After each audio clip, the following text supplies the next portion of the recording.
नमस्कार दर्शक बंधु मु जगदीश आपण को स्वागत करुछि जे न्यूज को।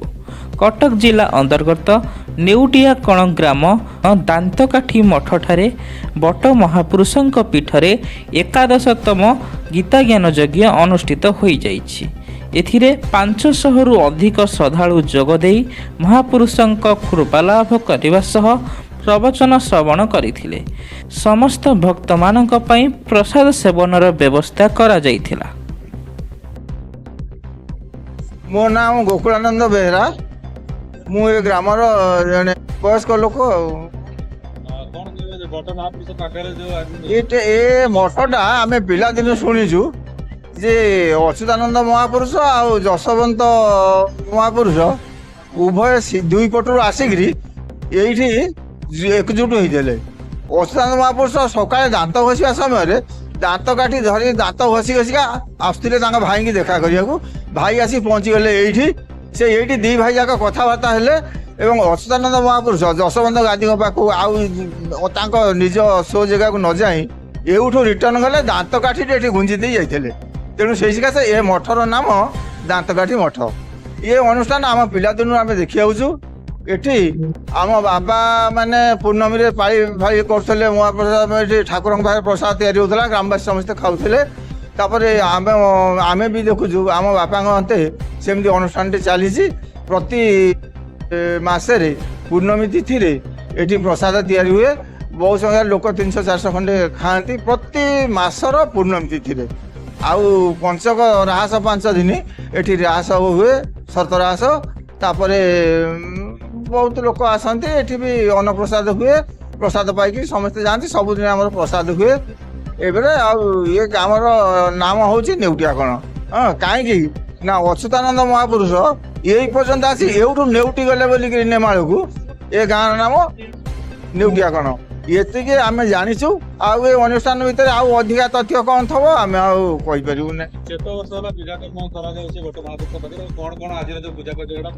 पूजा सकाळे संध्या दी ब्राह्मण आसती अनुष्ठान ठाकुर आरती करती पूजा भोगरा करके जाती। सबुदिन बाल्य भोग हुए केवल पूर्णमी तिथि अन्न प्रसाद हुए। आज सकाळे माने प्रति वर्ष दोल पंचु दोल आमर अनुष्ठान गीता अनुष्ठान ये आज 11 वर्ष चलती। हाँ ये पिला मानकर जहाँ बहुत उत्साह सहित ये कार्यक्रम चली। आउ ये वर्ष ग्रहण पड़ जारू पंचदोल न पारी टिके घुंचीगला आगू को। आज गीता प्रोग्राम होता गीता करने किशोर नगर गीता अनुष्ठान कर्मकर्ता मान आसती एटी गीता हुए। से गीता सरीगला 5टा 5:30 बेलू। हाँ आ यज्ञ भी है सी विदाय देकरी तापर ये सांस्कृतिक कार्यक्रम व्यवस्था करूँ। बर्तमान सांस्कृतिक कार्यक्रम चली। नुआ बजार स्थित पोता पोखरी विशिष्ट गायिका ममता त्रिपाठी आसती संगीत भजन करने एवं कैलाश दास जी सी आसती प्रवचन देवाई। ये अनुष्ठान ये कर्म चलो 10टा पर्यंत 10टा समाप्त कर। हाँ मु बाबा चरण Sahu retired headmaster Raghunathpur high school. दीर्घ वर्ष है आमर नेउटिया कण स्थित बट महापुरुषों पीठ में जो वार्षिक उत्सव होती कार्यक्रम मत प्राय डाकती। मु प्राय प्रति वर्ष आसे एवं सब वर्ष गीता ज्ञान यज्ञ सकाळ 8टा रु संध्या 6टा पर्यंत हुए से भाग निए। सागे संध्यार विभिन्न प्रकार कार्यक्रम लौड़ी खेल आरंभ करके पिला मानकर झील पिला मानकर पुओ पिला मानकर विभिन्न नाच गीत भाग निए एवं से जज हिसाब से मुझे रहे और पिला पुरस्कृत करे। ए वर्ष कार्यक्रम टिके व्यतिक्रम घटी। संध्यारे आमर ममता त्रिपाठी महोदया कटकरू आसिकी सुंदर भजन परिवेशन कर टीम सहित। कैलाश चंद्र दास जड़े जड़े विशिष्ट प्रवचक से बर्तमान कार्यक्रम आरंभ कर। जाऊ ये अंचल युवपीढ़ी प्राय बोधे मु अनुमान कर 15-18 जन खंडे युव पिला जो मान उत्साह उद्दीपना एत बेसी से प्रति यही कार्यक्रम बोधे 8 दिन से शोना राति अनिद्रा होती ବିଭିନ୍ନ ପ୍ରକାର କାମରେ ଭାଗ ନେଇଛନ୍ତି। କେମିତି ଲୋକେ ଭଲ ଭଲ ଖାଇକି ଯିବେ, ପ୍ରସାଦ ସେବନ କେମିତି ଠିକ ଭାବରେ ହବ, ପୂଜା ପାଠ କେମିତି ଠିକ ହବ, ଯଜ୍ଞ କେମିତି ଠିକ ଭାବରେ ହବ, ଏବଂ ଯୋଉମାନେ ଆସିଥିଲେ ଗୀତା ଜ୍ଞାନ ଯଜ୍ଞ ପରିବେଷଣ କରିବା ପାଇଁ, ଭାଗବତ ପାଠ କରିବା ପାଇଁ, ସେମାନଙ୍କର ତତ୍ତ୍ୱ, ସେମାନଙ୍କର ଦାୟିତ୍ୱ, ସେମାନଙ୍କର କାର୍ଯ୍ୟକ୍ରମ କେମିତି ସୁଶୃଙ୍ଖଳିତ ହେଇପାରିବ, ସେ ବିଷୟରେ ସେମାନେ ବହୁତ ସମୟ ଧରି ତାଙ୍କ ନିଜ ନିଜର ଦାୟିତ୍ୱ ସମ୍ପାଦନ କରିଥିବାରୁ ମୁଁ ସେମାନଙ୍କୁ ମୋ ଅନ୍ତର ଧନ୍ୟବାଦ ଜ୍ଞାପନ କରୁଛି। ବିଶେଷ କରି ଗୋକୁଳି ବାବୁ, ଗୋକୁଳାନନ୍ଦ ବେହେରା ମହୋଦୟ ତାଙ୍କର ଏଇ ପିଲାମାନଙ୍କ ଟିମ୍କୁ ସେ ସୁନ୍ଦର ଭାବରେ ପରିଚାଳନା କରୁଛନ୍ତି। ତାଙ୍କର ସ୍ନେହ, ତାଙ୍କର ସହାନୁଭୂତି, ତାଙ୍କର ଭଲ ପାଇବା ବଳରେ ପିଲାମାନେ ତାଙ୍କ କଥାରେ ସବୁ କାମ ଆଗକୁ ନଉଛନ୍ତି। କାହା ମନ ଭିତରେ ଦ୍ୱନ୍ଦ୍ୱ ନାହିଁ, ଦୁଃଖ ନାହିଁ, ଯନ୍ତ୍ରଣା ନାହିଁ, ସମସ୍ତେ ଏକ ମନ ଏକ ଚିତ୍ତ ହେଇ ଏ କାମଟିକେ ଆଗେଇ ନେଇଛନ୍ତି। ବହୁତ ବହୁତ ସୁଖର କଥା ଯେ ଆଜି ମଧ୍ୟ ଯୋଉ କାର୍ଯ୍ୟକ୍ରମ ସକାଳ 7ଟାରୁ ଆରମ୍ଭ ହେଇଛି ଏପର୍ଯ୍ୟନ୍ତ ଚାଲିଛି, ବୋଧହୁଏ ରାତି 10ଟା 11ଟା ହେଇଯିବ ସରୁ ସରୁ। ଏ କାର୍ଯ୍ୟକ୍ରମରେ ଏ ଗାଁ ପାଖ ପଡିଶା ଗାଁର ମଧ୍ୟ ଅନେକ ବ୍ୟକ୍ତି ଭକ୍ତିଭାବପୂର୍ଣ୍ଣ ବ୍ୟକ୍ତି ଆସି ଯୋଗ ଦେଇଛନ୍ତି। ସେଥିପାଇଁ ମୁଁ ସମସ୍ତଙ୍କୁ ସାଧୁବାଦ ଜଣାଉଛି। ମୋର ଆଜି ଏଇ ଶୁଭ ସନ୍ଧ୍ୟାରେ ସମସ୍ତଙ୍କୁ ସାଧୁବାଦ।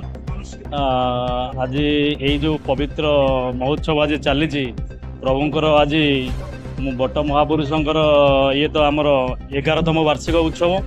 ଏଇ ବାର୍ଷିକ ଉତ୍ସବରେ ଆଜି ପ୍ରାୟତଃ ସମସ୍ତେ ଭକ୍ତଗଣ ଆଜି ଏଥିରେ ଉପସ୍ଥିତ ହୋଇଛନ୍ତି ଏବଂ ଉପସ୍ଥିତ ହୋଇ ସମସ୍ତଙ୍କର ଯାହା ମନସ୍କାମନା ଯାହା ଥିଲା ବୋଧେ ସମସ୍ତେ ଆଜି ତ ଆସିକିରି ନିଜ ନିଜ ଭିତରେ ଆଲୋଚନା ବି କରୁଛନ୍ତି ଯେ ଯାହା ହଉ ପ୍ରଭୁଙ୍କ ପାଖରେ ଆମେ ବିଗତ ବର୍ଷ ଯାହା ଆଶା ରଖିଥିଲୁ ଆଉ ମନସ୍କାମନା ଯାହା ରଖିଥିଲୁ ସିଏ ହୁଏତ ଆଜି ଆମର ସବୁକିଛି ଭଗବାନ ଆମ ଡାକ ଶୁଣିଛନ୍ତି ଆଉ ସବୁକିଛି ଆମର ମନସ୍କାମନା ପୂରଣ ହେଇଛି।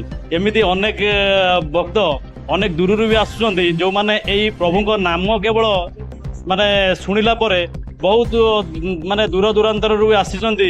ଆଉ ଏଭଳି ଖରା ଯୋଉଭଳି ଟାଣ ଖରାକୁ ଖାତିର ନ କରି ଯେତେବେଳେ ସେମାନେ ଜାଣିଛନ୍ତି ଯେ ଆଜି ପ୍ରଭୁଙ୍କର ଆଜି ମାନେ ଗୀତା ଯଜ୍ଞ ହଉଛି ମହାପୁରୁଷଙ୍କ ପୀଠରେ, ସେମାନେ ଆସିକିରି ଏଠି ପହଞ୍ଚି ପ୍ରସାଦ ପାଇ ଆଉ ସେମାନଙ୍କର ନିଜର ଅଲୌକିକ ଘଟଣା ବି ସେମାନେ ମନ୍ଦିର ମଠ ବିଷୟରେ ସେମାନେ ଆମକୁ ଜଣେଇଲେ, ଯୋଉଟାକି ଆମକୁ ଯେତିକି ଜଣା ନଥିଲା ତାଠୁ ଅଧିକ ସେମାନେ ଆମଠୁ ଅଧିକ ସେମାନଙ୍କୁ ଜ୍ଞାପନ ହେଇଛି ଆଉ ସେମାନେ ଆମକୁ ଜଣେଇଛନ୍ତି। ଆଉ ମହାପୁରୁଷଙ୍କର ବାଣୀ ଏତେ ଯେ ଯୋଉଟାକି ଆମର ମାଳିକା ବର୍ଣ୍ଣିତ।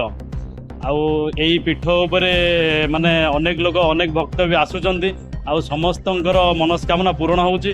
ଆମେ ଏଇ ଆପଣଙ୍କ ନ୍ୟୁଜ୍ ମାଧ୍ୟମରେ କହୁଛୁ ଥରୁଟିଏ ଏମିତି ଥରେ ମହାପୁରୁଷ ପୀଠକୁ କିଛି ଭକ୍ତମାନେ ଆସି ମହାପୁରୁଷଙ୍କ ଥରୁଟି ଦର୍ଶନ କରିକିରି ନିଜ ଇଏରେ ମନସ୍କାମନା ରଖି ପୂରଣ ହଉ। ଆଉ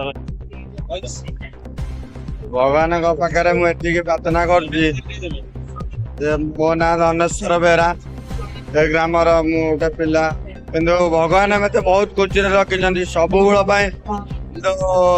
ଯେତେ ଆଡୁ ମୁଁ ଦେଖିଛି ଭଲ ମନ୍ଦ ଆମ ଜେଜ ହରିକା ଅମଳରୁ ବି ଆମେ ଜାଣି ଯାଉଛୁ ଯେ ଜାଗାରେ ସମସ୍ତେ ଯିଏ ବି ମାନସିକ ପୂରଣ କରିଛି ମାନସିକ ପୂରଣ ହେଇଛି, ଯିଏ ବି ମାନସିକ ଇଏ କରିଛି। ସେଥିପାଇଁ ଏଇ ମହାପୁରୁଷଙ୍କର ଆଜି ବାର୍ଷିକ ଗୀତା ଯଜ୍ଞ ଉତ୍ସବ ଥିଲା। ସକାଳ 5ଟାରୁ ଆମର ଅଧିବାସ କାର୍ଯ୍ୟକ୍ରମ ହୋଇ 8ଟାରେ ଗୀତା ପାଠ ଷ୍ଟାର୍ଟିଂ ହୋଇଥିଲା।